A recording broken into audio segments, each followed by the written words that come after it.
வணக்கம் நண்பர்களே. என்னோட சேனலை முதல் முறையாக பார்க்குறீங்கன்னா சப்ஸ்கிரைப் பண்ணிக்கோங்க. கணவன் மனைவி காதலில் சிறந்த காதலே கணவன் மனைவியும் காதலிப்பு தான். பெண் என்பவள் வளைந்த எலும்பினால் படைக்கப்பட்டவள். அதை வளைக்க நினைத்தால் வளைய மாட்டாள், இரண்டாக உடைந்து விடுவாள். ஒவ்வொரு ஆணுக்கும் அவன் வாழ்க்கையில் கிடைக்கிற மிகப்பெரிய பரிசே அவன் மனைவி மட்டுமே.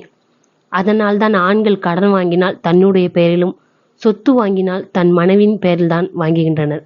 அதற்கு காரணம், கடன் என்று கேட்டால் என்னை வந்து கேட்கட்டும், சொத்து என்றால் அது என் மனைவி மட்டுமே என்று அர்த்தம் அப்படிங்கிறாங்க. இந்த கணவன் மனைவியோட கதையை கேளுங்க, உங்களுக்கு புரியும்.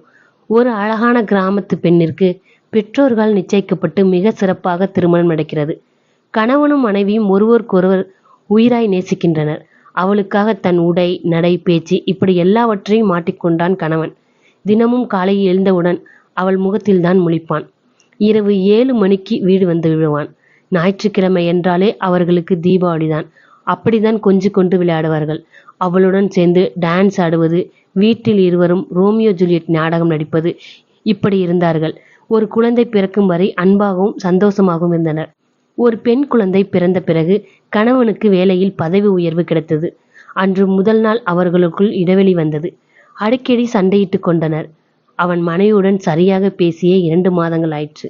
ஒரு நாள் இரவு அவன் மனைவி, இப்போது என் மேல் உனக்கு காதல் இல்லையடா, உனக்கு பணம்தான் பெரிது, நான் வீட்டை விட்டு போறேன், என்னை தேடாதே என்று ஒரு கடிதம் எழுதி கட்டிலில் போட்டுவிட்டு இவள் கட்டிலுக்கு அடியில் ஒளிந்து கொண்டாள்.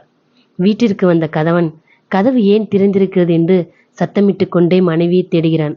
அப்போது கட்டிலில் இருந்த கடிதத்தை எடுத்து படித்து அதில் இவன் ஏதோ எழுதிவிட்டு தன் நண்பனுக்கு கால் செய்கிறான். மச்சி, பிசாசு போயிட்டாடா இனிமே எனக்கு என்று பேசிக்கொண்டே வெளியே நடக்கிறான். இதை கேட்டவள் வாயை பொத்தி கொண்டு குலுங்கி குலுங்கி அழுகிறாள். ஐயோ, எவளையோ வச்சிருக்கான் போல, நான் நினைத்தது சரியாகிவிட்டதே என்று புலம்பிக் கொண்டே கட்டிலில் கணவன் எழுதை எடுத்து படிக்கிறாள்.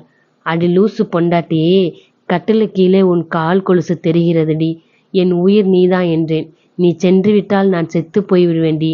இதை படித்தவள் அழுது கொண்டே, டே பொறுக்கி, நான் எங்கும் போகலடா, எங்கடா இருக்க புருஷா என்று அலறிக்கொண்டே கணவனை தேட தன் மனைவியை பார்த்து கை நீட்டி சட்டையை விலக்கி தனது மார்பை காட்டி ஒரு சொட்டு கண்ணீர் வடிக்கிறான் கணவன். அழுது கொன்ற வேகமாக ஓடி வந்தவள் அவள் மார்பில் முகம் பதித்து கட்டி அணைத்துகிறாள். என்ன நண்பர்களே, வணக்கம் நண்பர்களே.